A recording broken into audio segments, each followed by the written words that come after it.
Well, I'm just back from a football match here in Lisbon. Air conditioning's on because it was hot out there today. Wasn't playing, but it was still hot. And I've also got a bit of liquid refreshment in the shape of some guarana.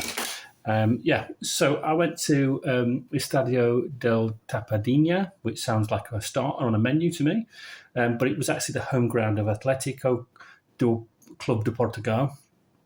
So a team that have had their success in the past, relatively speaking, have been in the top division in the 70s, but now they find themselves in the third tier of Portuguese football. And they're playing a team called 1st of December. And I couldn't help thinking that just might mess with your head when the fixtures came out around about Christmas. Imagine if you had an away game at the 1st of December on the 4th of December. You might end up just turning up a little bit early than you were expecting if you got confused. The kickoff was at 11 o'clock in the morning, and I think it was to avoid the main heat of the day, but it was still about 30 degrees, and I was melting.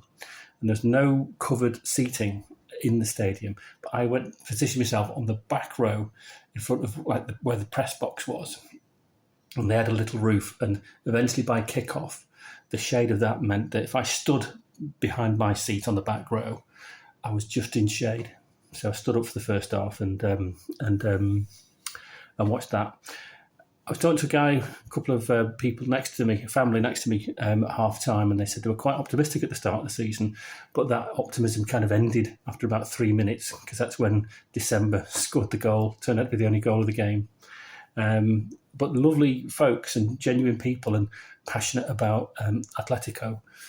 Not Benfica or Sporting supporters who just go there, occasionally. They were as passionate as any supporter is anywhere else. And just because there was like 300 or 400 people there today, these people were just as passionate about their supporters as Newcastle or Portsmouth or any of the clubs in the UK.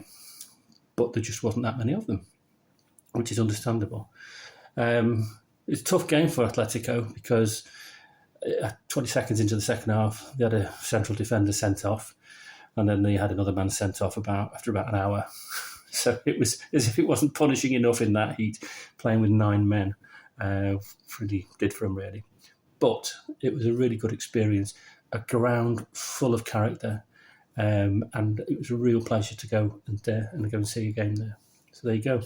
That's ground number 207 for me.